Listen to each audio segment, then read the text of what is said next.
నీ టేస్ట్కి తగ్గట్టు నేను ఇష్టంగా కట్టించింది.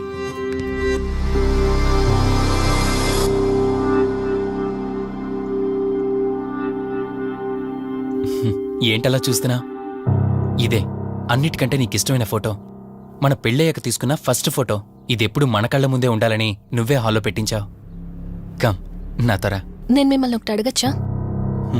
నేను ఆ రోజు చెరువులో ఎలా పడ్డానో, ఆ టైంకి నేను ఆ రోజు అక్కడ ఏం చేస్తున్నానో, అయినా ఆ పేపర్లో యాడ్ ఇచ్చి ఇన్ని రోజులైనా నన్ను తీసుకెళ్ళడానికి ఎందుకు రాలేదు? ఆ సంఘటన జరగటానికి కొన్ని గంటల ముందు నేను యుఎస్ వెళ్ళిపోయాను. తిరిగి వచ్చాక నాకు తెలిసిన ప్రతి చోట నేను వెతికాను. నువ్వెక్కడ కనిపించలేదు. చివరికి ఏం చేయాలో తెలియక పోలీస్ కంప్లైంట్ ఇవ్వడానికి వెళ్తే అప్పుడు తెలిసింది. అంటే ఈ 15 రోజుల్లో మీరింటికి ఒక్కసారి కూడా ఫోన్ చేయలేదా? లేదు. కారణం మన ఇద్దరి మధ్య జరిగిన గొడవ. గొడవ? ఎస్. 4 months బ్యాక్ మన లైఫ్లో ఒక ప్రాబ్లం వచ్చింది. మనకి యుఎస్లో బిజినెస్ ఉంది. దాన్ని నా పార్ట్నర్ కౌశిక్ నేను చూసుకునేవాళ్ళం. అందువల్ల మంత్లీ 15 days యుఎస్లో ఉండేవాణ్ణి. కరెక్ట్గా మన పెళ్లి రోజే నువ్వు తల్లివి కాబోతున్నావు తెలిసింది. బట్ అదే టైంలో నేను అర్జెంటుగా యుఎస్కి వెళ్లాల్సి వచ్చింది. ఆ తర్వాత ఒకరోజు నువ్వు కాలు జారి మెట్ల మించి కింద పడిపోయావు. నీకు అబార్షన్ జరిగింది.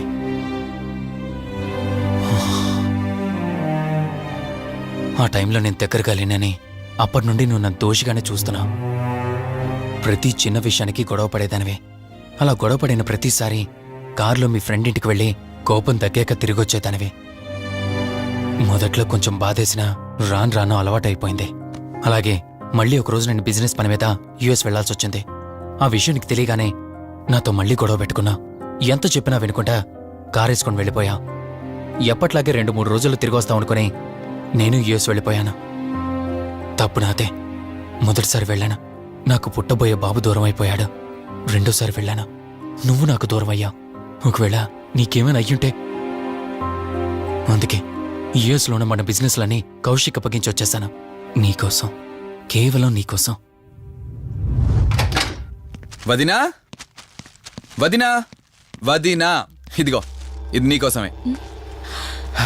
ఏంటి వదినా అలా చూస్తున్నావు? ఇది నేను తీసుకొచ్చింది కాదు, అమ్మ పంపించింది. అమ్మ నాన్నతో అన్ని మాట్లాడేశాను వదినా. మధు ఫోటో చూసారు, వాళ్ళకి పిచ్చి పిచ్చిగా నచ్చేసింది. కానీ పేరే బాలేదంట. పేరుదే ఉంది లేరా, పెళ్లికి ముందైనా మార్చుకోవచ్చు అంటుంది అమ్మ. అవును, ఇంతకు మధు ఎక్కడా? పైనుందా? మధు, మధు. మధుకి తన అసలు పేరేంటో తెలిసిపోయింది. ఆ పేరుతో పాటు తను కూడా వెళ్ళిపోయింది. ఏంటి, మధుకు అసలు పేరు తెలిసిపోయిందా? తనే వెళ్ళిపోయిందా? లేదు, నువ్వు పేపర్లో వేయించిన ఫోటో చూసి తనే తన భర్తనని చెప్పి తీసుకువెళ్ళాడు.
రంజని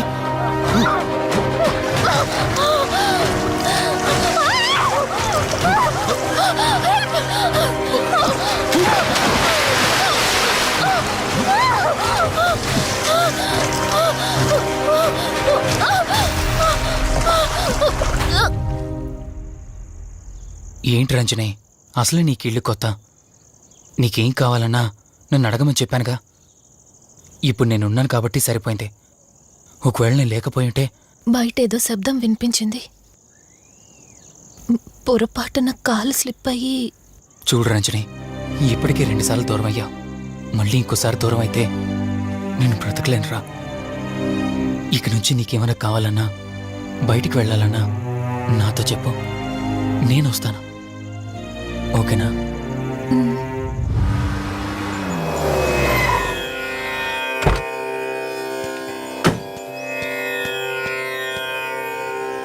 అర్జెంటుగా రమ్మని ఫోన్ చేశారా? ఆత్మ మళ్ళీ బయటకొచ్చింది.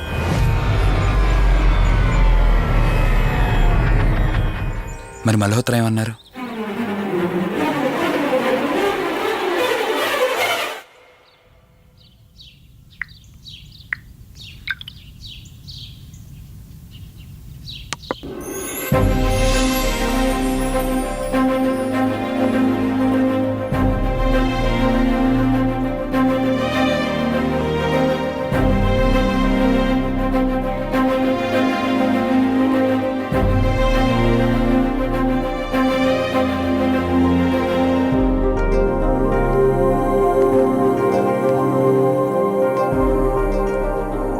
హలో, కూర్చో.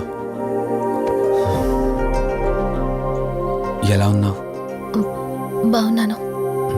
కాఫీ? ఎంతైనా దేవుడు చాలా గొప్పోడు కదా. మనకు నచ్చింది ఇచ్చాడని ఆనందపడే లోపే మళ్ళీ తిరిగి వెనక్కి తీసేసుకుంటాడు. హ్యాపీనెస్ ఎక్కువగా ఇచ్చేస్తే తనకు లేకుండా పోతుందనుకుంటాడేమో. ఆయన కూడా సెల్ఫిషే మనలాగా.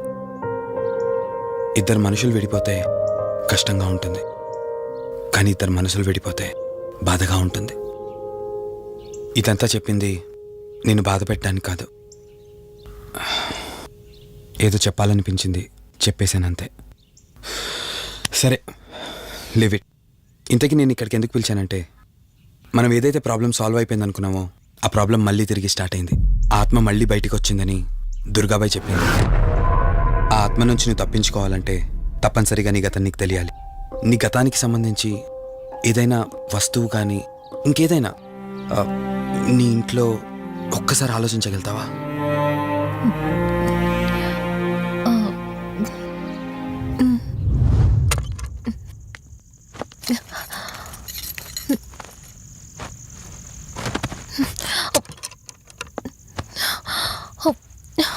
మ్యారేజ్ ఆల్బంలా ఉంది.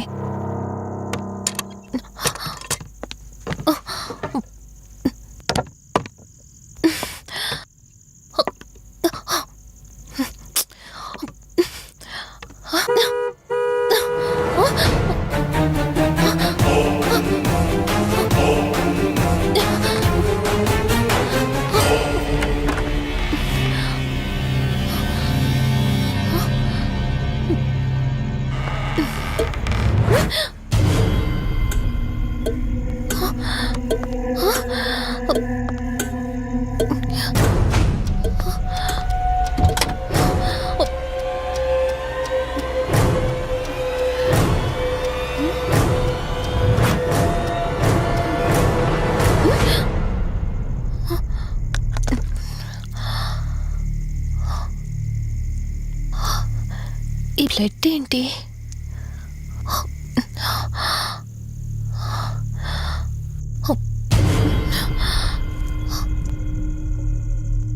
Give me the watch. Car టిక్కీలో ఈ వాచ్ ఎందుకుంది? దీని మీద అంటిన రక్తం ఎవరిది? వాచ్ ఇటు ఇవ్వమన్నానా? నా దగ్గర ఏదో దాస్తున్నారు మీరు. రంజని, నా మాట విను, వాచ్ ఇటు ఇచ్చే. నా యాక్సిడెంట్ కి, ఈ వాచ్ మీద ఉన్న రక్తానికి నా దగ్గర ఏదో దాస్తున్నారు. మీరేదో తప్పు చేశారు, అందుకే ఈ వాచ్ అడుగుతున్నారు. రంజని, చెప్పండి, మీరెవరినో చంపారు. నాకు నిజం తెలియాలి. Please tell me the truth. నాకు నిజం తెలియాలి. నిజం చెప్పు, నిజం చెప్పు అని అరుస్తున్నావుగా. అయితే విను, ఈ ఇంట్లో హత్య జరిగింది, కానీ చంపింది నేను కాదు, నువ్వు.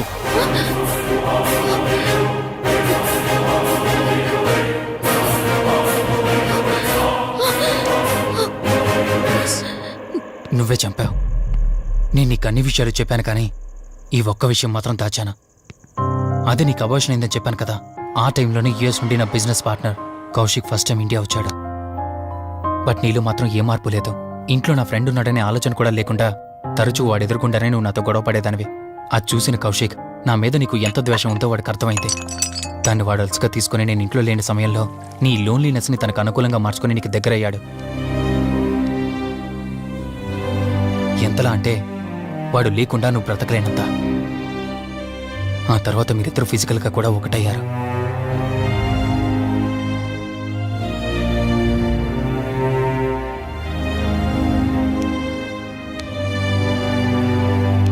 ఒకరోజు నేను ఆఫీస్లో ఉండగా కౌశిక్ మన ఇంటికి వచ్చాడు. Hi darling, my lovely angel. ఏంటి నేను విన్నది నిజమేనా? యుఎస్ వెళ్ళిపోతున్నావట? Hey come on baby. వదులు, అడిగిన దానికి ఆన్సర్ చెప్పు. నేను వచ్చిన పని అయిపోయింది, so I'm going back. So what? వదులు. నువ్వు నాతో ఏం చెప్పావు? యుఎస్ బిజినెస్ లో మొత్తం ఇక్కడికి షిఫ్ట్ చేసి పర్మనెంట్ గా ఇక్కడే ఉంటానని చెప్పావు కదా. అవన్నీ నువ్వు బిలీవ్ చేసావా? You crazy. I'm a business man. ఏదైనా బిజినెస్ యాంగిల్ ఆలోచించడం ఇట్స్ మై హాబీ. ఏంటి జోక్ చేస్తున్నావా? జోక్ అనుకోవటం అది నీ ఇన్నోసెన్స్. కౌశిక్, అలా మాట్లాడుకో.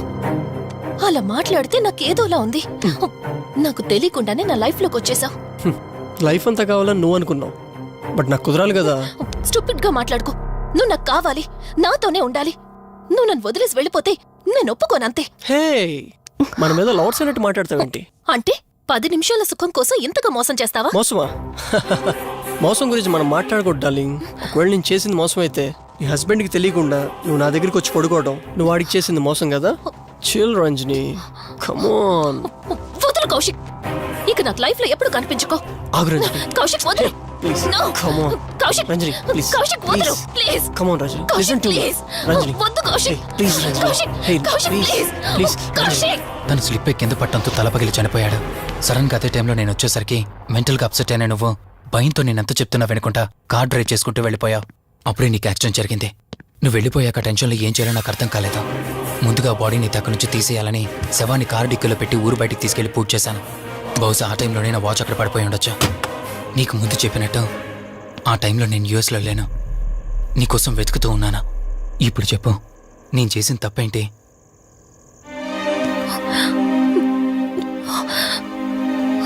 ఇంత చేసినా నేను ఈ రోజుకి నిన్ను ప్రేమిస్తూనే ఉన్నాను.